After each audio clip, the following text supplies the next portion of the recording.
Hello you plonkers and welcome back to another video on the Drewzy channel. It's been a while since we've made a footy video, Jesse, but we're back, baby. It is good to be back, just straight out of lockdown. And crazy motherfucker named Ice Cube. The season is in the air almost. It's smelling. I can almost smell it. Just get a whiff. And then you just get a bit of COVID and you're like, rats! I know, shout out to all the people in Victoria. Hopefully this fucks off quick and hopefully the season comes back. So in this video, me and Jesse have done a bit of research and we've found 10 players who we think deserve more games in 2021. And we've gone for a bit of a variety, so it might not be the top 10, but we've tried to go for like all different clubs and players who deserve more games. Easy as that. First off the bat, we're going to the Melbourne Demons, primed for a big 2021.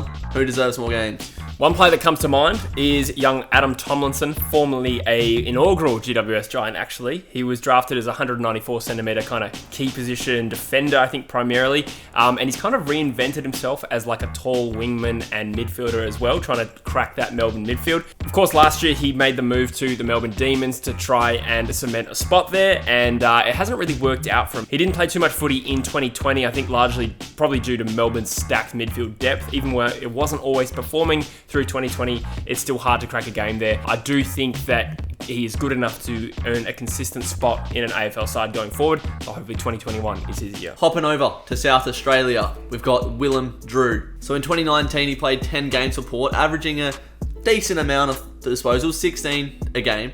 When you're a first year player, it's not too bad. He got injured, that kept him sidelined, and then obviously COVID struck, sort of kept him in the reserves just due to protocol and whatnot. If young Drewzy, that's my name as well, so now.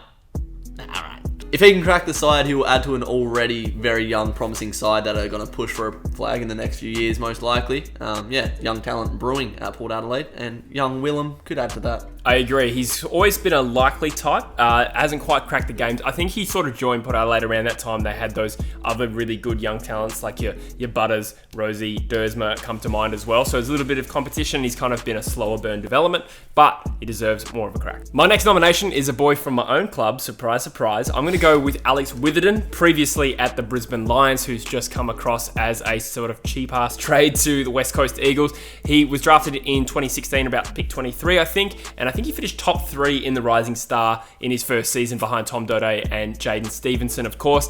Now, he played 44 games across 2 seasons recently, so he's consistent in that Brisbane side while they were struggling. Then they recruited Luke Hodge, got a bit healthier, played a bit better football, and he just struggled to make that team. I think he's got an elite kick. The only question mark on him is he's a bit slow, but obviously the Eagles think he can crack a game there, and with Hearn sort of on the edge of retirement there, this is almost certainly his last season. He might not play round 1 this year, but Witherden, I think over time, will crack a consistent game. Heading back to Victoria and a bit south and a little bit west, I think. We're in Geelong, right? Jordan Clark. He's played 2 years in the AFL, burst onto the scene. I thought he had a really good rookie season, but in 2020 he only played 3 games. Being a WA boy as well, it's very enticing. I'd really like him at Freo, but when you've got players like Mark O'Connor and Jed Buse on that half-back flank, and even on the wings, it's really hard, especially when they've signed a winger in Isaac Smith. It's going to be hard for him to crack games and develop at the top level. That's the thing with Geelong. There's a lot of underappreciated young talents. I think their selection policy and obviously their recruitment policy, they don't shy away from just picking older guys. So someone like a Jordan Clark, I think, would probably be playing every game at Fremantle, and maybe even West Coast, they'd be giving him that opportunity.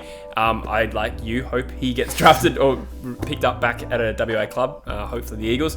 But I think Geelong really should be giving him games. I really think he's one of the best young talents in the competition. I've obviously watched him throughout that first season he had, and I was always impressed. But I remember his first game against West Coast in the JLT Community Series when they played him over here. First impact he ever had on a contest was a big contested mark.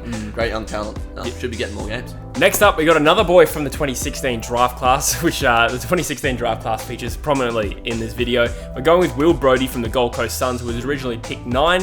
He was considered one of the better inside mid prospects going into that draft, and he sort of slid a little bit. I think he was considered almost top 2 at one point of that year, and slid a little bit to Gold Coast, pick 9, and hasn't quite made his mark at AFL level. He's a big, bulky inside mid, probably needed to lose a little bit of weight and build up that stamina, which I believe he's now done. He's consistently dominated the NEFL up in Queensland, which is obviously their reserves comp. He's probably on the cusp of being able to play consistent games of footy, and I think he would at another club. But now I'm looking at Gold Coast list, and they've just recruited Rao, Anderson, Hollins, Jeremy Sharp, Sam Flanders. These guys, it's just going to get Touk harder. Miller. Yeah, well, he's already in the team, but I'm thinking just guys they've added recently. I think it's only going to get harder for Will Brodie. I think he's got a future at AFL level. I just don't know if it's at the Gold Coast Suns. Imagine not being able to crack games at Gold Coast a couple of years ago. You'd be pretty average. But yeah, he's got a bit of interest from Victorian clubs as well. So this season will be a make or break for young Brodster. So sticking in Geelong, I'm going to go with QuintenNarco. Now, obviously, as we've just said, Geelong don't offer much opportunity to young players at times when they have the talent there, obviously. And QuintenNarco is another example of that. He's only played 17 games across 3 years. And when you see him play, he's just electrifying. You can see his athleticism, his speed, his agility, his skill. And yeah, he should be playing at the top level each week, I think. I agree. QuintenNarco is a Perth Demons boy, which I kind of hold close to my heart as a big Perth Demons fan here in WA. It would be great to see him make a career of himself. Come back to WA, Quinten. Come on, man. Next up, I'm going to nominate a prawn. I'm hungry. Quite like prawns, I'm actually. hungry. You want to get some katsu chicken? Let's do it. Next up, I'm going to nominate a GWS Academy player, Isaac Cummings, and boy is he. He was picked 20 again in the 2016 draft class, and he's sort of been identified as, a good, skillful player, athletic, good leap, he's fast, good ball use by foot, and probably with a stacked GWS side that's obviously been contending up until last year, it's been tougher to get a game. I believe in 2020 he was on the cusp of sort of making a name for himself, establishing himself in that 22, which was kind of ruined by injury, but nonetheless, going forward, I expect he's a player that will really make a name for himself in the future. It's been nuts seeing how much talent GWS have let slip, hey? Like, you could literally make a side out of the talent that GWS has, let slip. He hasn't slipped yet, but he's slooping out. Right out the anus. Yeah, that's very true. You could kind of make it... Yeah, you're very right. It could actually be a team that could almost knock off Gold Coast or someone like an Adelaide at this moment in time. So yeah, they've let go a lot of talent. It wouldn't be a Drewzy video without a bit of Freo bias. I'm going to talk about Connor Blakely. He only played 5 games in 2020. He can play inside mid and half back, but when you put him at half back, he doesn't like to run back, which is what you need to do when you play in the back.